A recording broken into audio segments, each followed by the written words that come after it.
Alhamdulillahi Rabbil Alamin. Ini manhaj dari para sahabat. Mohon maaf kalau kita pernah merasa kurang dalam ibadah. Kemarin jarang sholat berjamaah, kemarin jarang sholat sunnah, kemarin jarang baca Al-Quran, sementara teman-teman Anda sudah duluan. Maka Anda harus punya program lebih baik dibandingkan dengan itu. Anda susul. Sahabat saya mau menyusul, masa Anda yang bukan sahabat terlena-lena dalam kehidupan? Saya pernah tinggal di Tripoli kurang lebih 5 tahun. Itu produk penghafal Quran nomor 2 di dunia. Nomor 2 di dunia. Nomor 1-nya Palestina. Satu kali kami sedang talaqi dengan Syekh kami, Syekh Ali. Qadarullah, Masya Allah. Itu indah sekali teman-teman. Kalau jam segini, sore, itu anak-anak kecil usia 3 tahun, 4 tahun sudah pergi ke masjid untuk mengulang-ulang hafalan Quran. Rata-rata hafalannya 15 juz paling sedikit. Kalau mereka sudah baligh, belum hafal Quran, gak punya temannya. Gak punya teman. Saya di Libya itu preman aja hafal Quran, Pak. Preman hafal Quran itu, Masya Allah. Ya, taib. Saya lanjutkan dulu. Begitu kami sedang talaqi, tiba-tiba ada seorang anak kecil perempuan. Usianya kisaran 3-4 tahun. Anaknya cantik, luar biasa. Anak kecil bawa selang, Pak.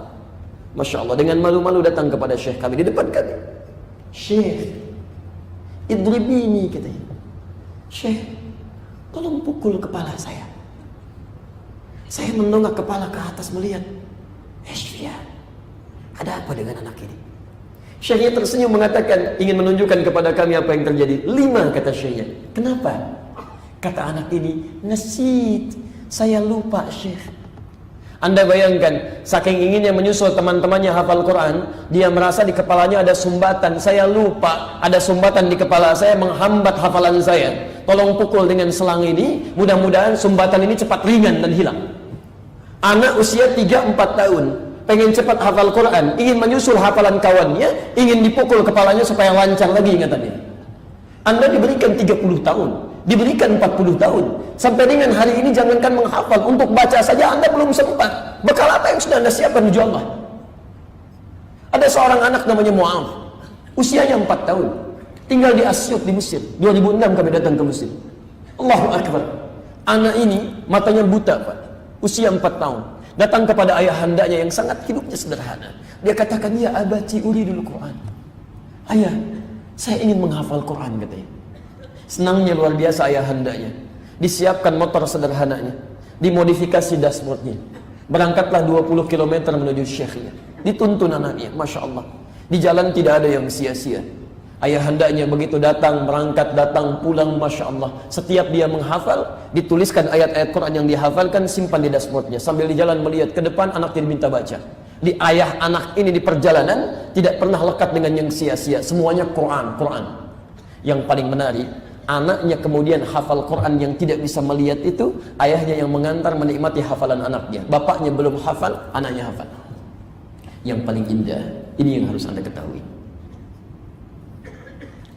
Saat hafalannya mulai tersebar dan viral di Timur Tengah dengan bacaan yang sangat indah, datanglah kemudian reporter dari Kuwait, ingin meliput keadaan anak ini, Mu'adh, yang luar biasa itu. Lantas kemudian bertanya, lihat kalimatnya, ya Syekh Mu'adh, apa motivasi Anda menghafal Quran ini? Dan sekiranya Anda berdoa kepada Allah kemudian dikabulkan doanya, apa yang Anda ingin minta? Teman-teman, lihat gambaran kalimat ini. Kata Mu'adh kecil, dia mengatakan, wallahi, demi Allah, saya menghafal Quran, dan bila pun saya berdoa kepada Allah kemudian dikabulkan doa saya akan minta doa. Harap-harap si reporter ini, Mu'adh kecil akan meminta supaya matanya dibukakan kembali. Tapi apa jawabannya? Perhatikan doanya. Kata Mu'adh kecil, wallahi, saya akan bermohon kepada Allah, satu, agar mata saya ini tetap dibutakan sampai hari kiamat. Karena dengan buta ini saya bisa menghafal Quran. Saya takut kepada Allah. Kalau mata saya kembali bisa melihat lagi, mata saya akan menatap maksiat di sekeliling saya, yang dengan maksiat itu bisa menghilangkan Quran yang telah lelah saya hafalkan. Anda bisa bayangkan, anak 4 tahun, mata buta, mensyukuri nikmat butanya karena tidak mampu melihat maksiat di sekitarannya, tapi dia gunakan untuk bisa menghafalkan ayat-ayat Allah. Anda diberikan 40 tahun, 50 tahun. Mata Anda masih sehat sampai hari ini. Untuk sekedar baca Al-Quran saja belum punya waktu. Anda butuh berapa nikmat lagi? Dan yang paling indah itu kalimat kedua. Perhatikan kalimatnya. Wallahi, demi Allah, saat saya kembali kepada Allah di hari kiamat itu, saat saya datang menghadap Allah sendirian di hari perhitungan, tidak akan ditemani oleh siapapun, bahkan tidak oleh ayah saya saat ini yang mengantarkan. Saya akan katakan di hadapan Allah, saat tangan saya bergetar, kaki saya bergetar, saya akan ucapkan, Ya Rabb, Ya Rabb, saya telah berusaha menghafalkan Quran sebagai bekal untuk saat ini. Kalau dengan Quran yang telah saya hafalkan belum cukup bekal saya untuk mendapatkan ridha-Mu, maka mohon ya Allah, kurangi hukuman saya dengan Quran yang telah saya hafalkan ini. Mohon kurangi siksa saya ya Allah dengan Quran yang telah saya hafalkan ini.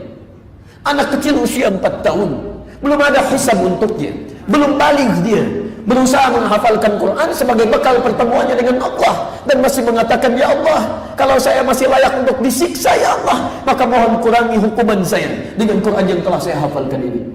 Antum saat ini diberikan nikmat luar biasa, usia begitu panjang, keadaan sehat, nikmat nyaman, mushaf ada, kelengkapan banyak, sampai hari ini belum tersentuh untuk menghafalkan satu ayat saja dari Quran. Apa yang bisa Anda buatkan? Bukankah masuk ke surga kita harus membacakan Quran? At-Tirmidzi nomor hadis 2915. Nabi SAW menyatakan, hati-hati ketika Anda akan masuk ke surga itu, insya Allah dengan izin Allah.